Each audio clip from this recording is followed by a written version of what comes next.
اگر آپ نے میرا چینل سبسکرائب نہیں کیا ہوا تو پہلے سبسکرائب کے بٹن پر کلک کر کے میرا چینل سبسکرائب کر لیں اور ساتھ والے بیل کے آئیکن پر لازمی کلک کر لیں تاکہ ہر آنے والی ویڈیو کے اپڈیٹ آپ کو بر وقت مل سکے۔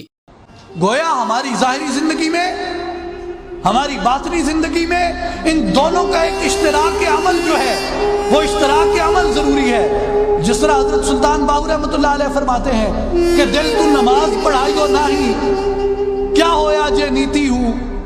دل تو نماز پڑھائیو نہیں کیا ہویا جے نیتی ہوں، ارکان گٹے مل مل دھویں منو نہ گئی پلیتی ہوں، ٹخنے اور گھٹنے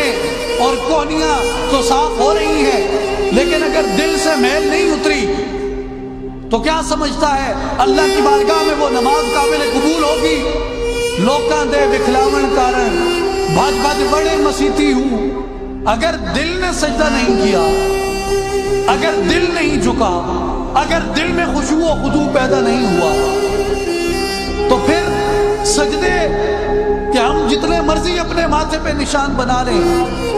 اگر دل میں خشوع و خضوع نہیں ہے، اگر دل کے اوپر سجدے کا نشان طاری نہیں ہوا، اگر سجدے کے سوز میں، اگر سجدے میں یہ ولولہ نہیں، اگر سجدے میں یہ جذبہ نہیں، اگر سجدے کا جذبہ، اگر سجدے کا ولولہ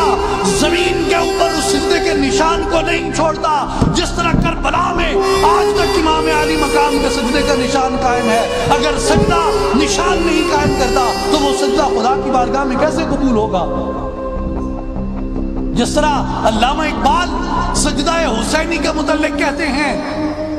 کہ حضرت امام علی مقام نے کربلا کی خاک پہ، کربلا کی ریت پہ اپنے خون سے نقش الا اللہ نوشت، کلمہ طیبہ کو نقش کر دیا، سطر عنوان نجات ماں نوشت، ہماری نجات کے مضمون کے عنوان باندھ دیا امام علی مقام نے وہاں پہ۔ اور یہی وہ سجدہ ہے کہ جسے اقبال کہتے ہیں روح زمین، وہ سجدہ روح زمین جس سے کانپ جاتی تھی، ترس گئے ہیں اسے ایک سجدے کو آج منبر و محراب۔ جب تک وہ سجدہ نہیں ہوتا جو دل سے نکلتا ہے، جو روح ادا کرتی ہے، جو خشوع و خضوع سے کیا جاتا ہے، اس وقت تک ہماری نماز کے اندر وہ تاثیر پیدا نہیں ہوتی۔ اور جب تک سجدے میں وہ سوز نہیں ہے، جب تک سجدے میں وہ تڑپ نہیں ہے، ہم جتنی مناجاتیں کر لیں، ہماری مناجاتیں اللہ کے دربار سے دھتکار دی جاتی ہیں۔